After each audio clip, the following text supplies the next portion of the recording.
The 2020 86 TRD. Now, the Boxer twins have been on the market for nearly 7 years, with its last major refresh being in 2017. And with its upcoming rumored replacement in the works, Mark and I figured it was time to do a proper buyer's guide versus a more traditional review. So with that said, let's talk about the interior.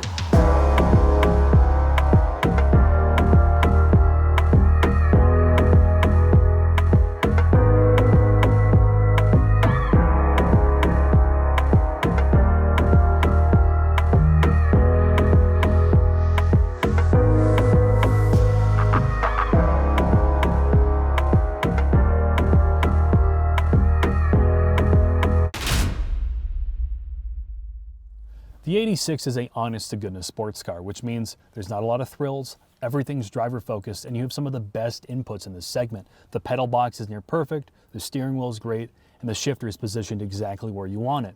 But what most people don't realize about this car is how much utility there is. Yes, it's still a small 2+2 sports car, but if you're a single man or woman, you could legitimately use this thing every single day. And that's its real advantage over many of its competitors. On that note, let's talk about some of the changes they made over the various years. Mark and I were both early adopters of the 86 platform, and the big thing that I noticed is a lot of the luxury features only found on the BRZ originally have made it into the 86 platform. You now have heated seats, you now have leather, you have a backup camera, and dual zone climate control. When it comes to the digital dash, you'll realize it is now the information center of the vehicle. You have various performance pages, a trip computer, but most importantly, you have an oil temp gauge, something absent from the earlier vehicles. The other thing to note is this new head unit paired to these steering wheel controls. The original cars had a bare steering wheel, and they did not have Apple CarPlay, obviously. The head unit itself is very easy to navigate now, and it still has some physical controls. Before we head to the shop, let's talk about some of the issues with this cabin, and thankfully there aren't that many. The first being perceived quality. Regardless in what you do to this car, it's going to feel like a garbage can after 60,000 miles. If you don't like buzzes, rattles, squeaks, mystery noises from the cabin, you're going to go crazy in this car. The next thing are these seats. Thankfully, they're very accommodating to basically all body types. Unless you're above 6'3" and over like 240 pounds, you should fit in this car fine, but they don't breathe well. So on long drives, during an autocross, during a track day, you're going to end up with a really, really sweaty back. The last thing is the audio system. Yes, no one is going to buy this car for an audio system, and it's foolish to think otherwise, but at the same time, I'd like something a little better. Because the noise floor is so high, you're stuck with this constant battle between ambient noise and the fact that the componentry in this car isn't very good.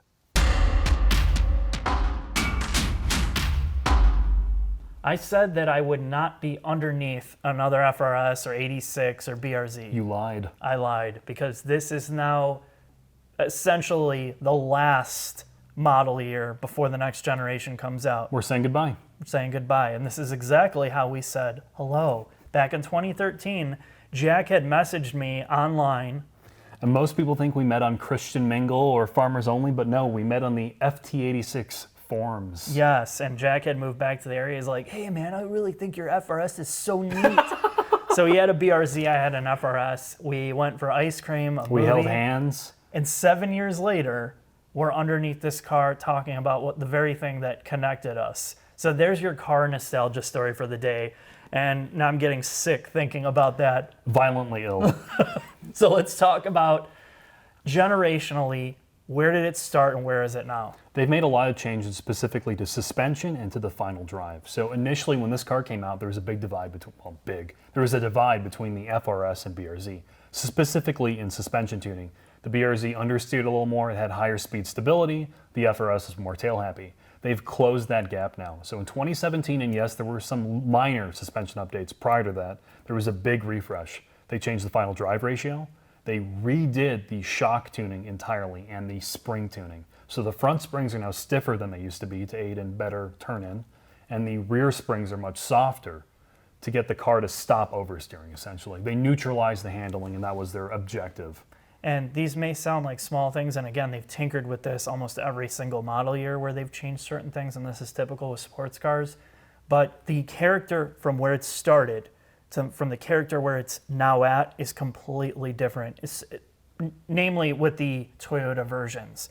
So this also has a TRD Handling Package. What is that? You get Brembos front and rear, so you have real brakes now, which is superb. Not just typical calipers painted red. They're Yeah. physical Brembo assemblies. And then you get sway bars as well and sack stampers, which go even further to refine the handling experience in this car. And this also has the optional TRD exhaust. And what you're getting for all this is about $34,500. Which is the same price as an ND Club with the Brembos and Recaros. That's correct. So this is directly in line with the Miata competition. So this question I've been asked and I've answered it a million times, what's better? And the straight answer is the ND is far and away a superior engineered car, from material choice to thought of design, their entire gram strategy, saving weight, cutting where they don't need it out of. That car was built without compromise, Yes. relatively, and this car was, from the get-go, meant to be a really cheap, disposable sports car, a feeder car, essentially. It is a feeder car, much like the Miata, but the cost cutting here was far more. This didn't have the pedigree and heritage that the ND did. However, that doesn't make it any less fun to drive, and I think this is two different philosophies, and there's a lot of good things about this car that when we get into the drive, we're going to discuss all of that. But let's get under the hood and take a look at the engine real quick. All right. Under the hood of the 86, we've seen this a million times. In 2017, for the manual transmission versions, they made some changes, mostly in manufacturing. The intake manifold went away from plastic to aluminum, and they powder coated it. The D4S system, or the D4S cover, went away, and they fixed things with like RTV to fix oil leaks. They changed valve springs. The valves are sodium filled. And I mean, it was more just about those improvements that gave the horsepower boost. It wasn't trying to add horsepower. It just... They added 5 horsepower and 5 foot-pounds of torque, but that paired with the new final drive ratio, which is more aggressive, does make this thing feel a little bit faster. It's not night and day, and if you're coming from a 13 looking to upgrade to a 2017, I don't think it's necessarily worth it. This car still has the torque dip, which is talked about for forever, but if you're driving this between 3,000 to 4,000 RPM, there isn't a whole lot of power. But past that, I mean, this is a pretty stout motor. Ours both leaked, and those were issues plaguing earlier cars, but they seem to fix a lot of that. The only thing you have to worry about is once you start adding forced induction and all of that other fun stuff, the Subaru problems start to come up with oiling issues, oil cooling, oil pressure, and you'll eat a motor pretty quick that way. But past that, if you keep them stock or stockish, they're pretty robust. Let's take this out on the road and go for a drive.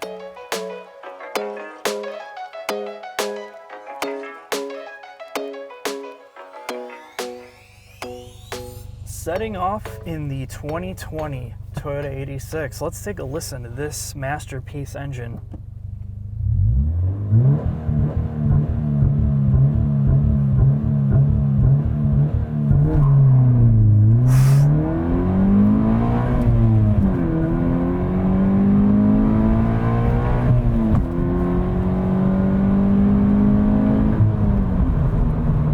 So, right car, wrong engine. Tell me what you think, Jack. I know you have your problems with this car, and I do too, but there is still a lot of good here. There's a reason why you and I bought this car to begin with. It's because it has some of the best steering on the market, period. Sub $50,000, I don't think there's a better steering rack at all. This has some of the best inputs as well. You have an amazing pedal box, you have a great shifter, you have great steering feel, great driving position, and this car is a ton of fun still to pound around on a road like this. You can use every single drop of horsepower that's available.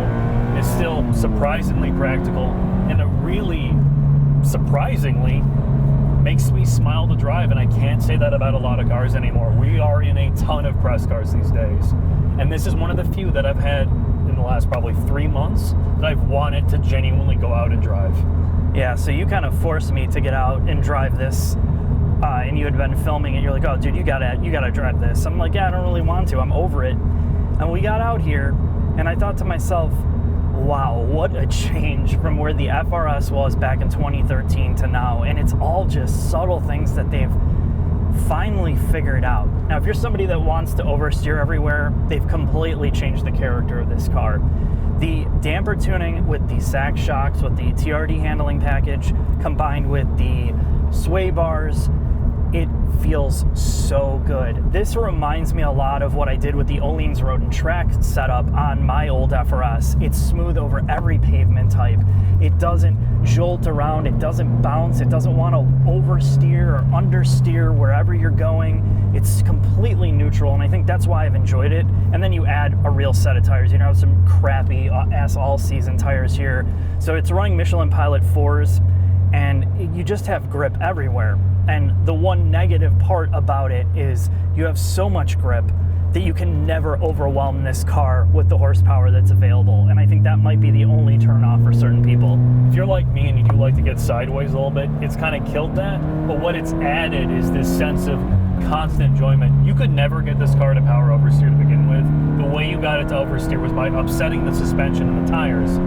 Now, you're not fighting that at all. You can just enjoy the grip, enjoy what this car is about, and it's about driving at 8, 9 tenths on a great back road.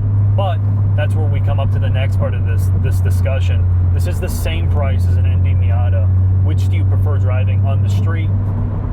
The way that this car is set up right now is far better than the Miata in terms of a drivability on the street.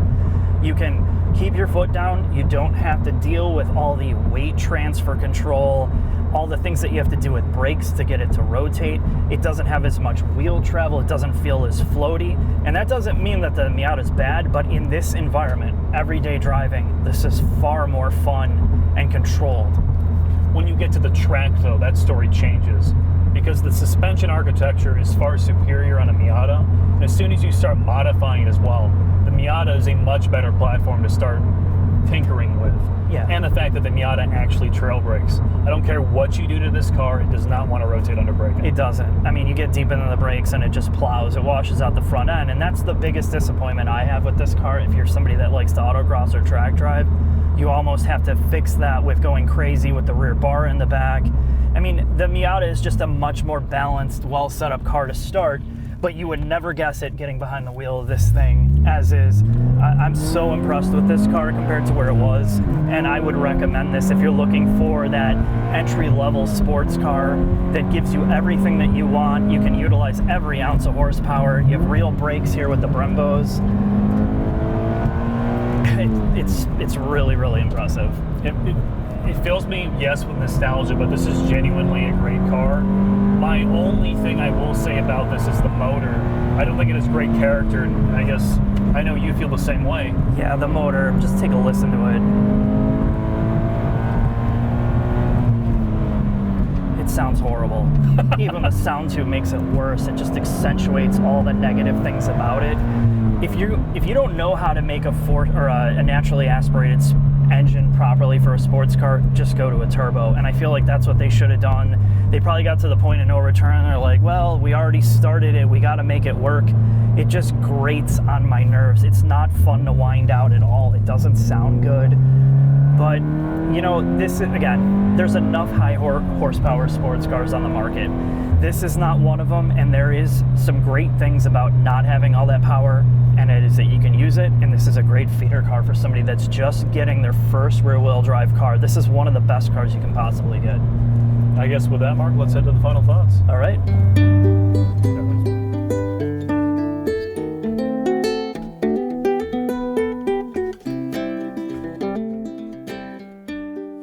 Final thoughts on the Toyota 86, and it's strange because I've made countless videos on this car since 2013. A lot of my thoughts are the same about it, so if you want to know intimate detail, go back and watch all those series. It's if you really want to waste your time. But where the car is now versus where it used to be, it's a lot of the same things. They've just refined everything. So the best thing about the Toyota Handling Package, it's for somebody that wants a rear-wheel drive, fun-to-drive car that you can utilize 100% on the street. The suspension is way better now. It's smooth, it's comfortable. It comes with summer tires that have great grip and even good grip in the rain, and they're not crazy loud. And there's so much grip here that you can't lose control of it on the street, which might really turn some people off. But this is one of the most complete packages you can get in a driver-focused car. The only thing that even comes close is the ND Miata or the ND2 Miata.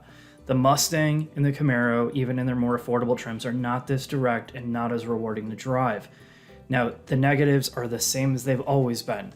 The power level is, you always want more from this car that it can't deliver on. And in retrospect, getting into it, this was the wrong motor for the car. It doesn't sound good. It doesn't feel good. It doesn't fit the character of what they were trying to do.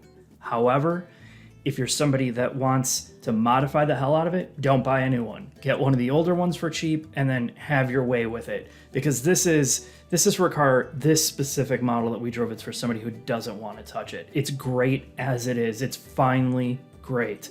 And that's where I'm going to leave it. Hopefully the next generation brings more excitement, more of what they built on here, and then just take it to the next level, but we'll see soon enough. Thanks for watching. See you next video.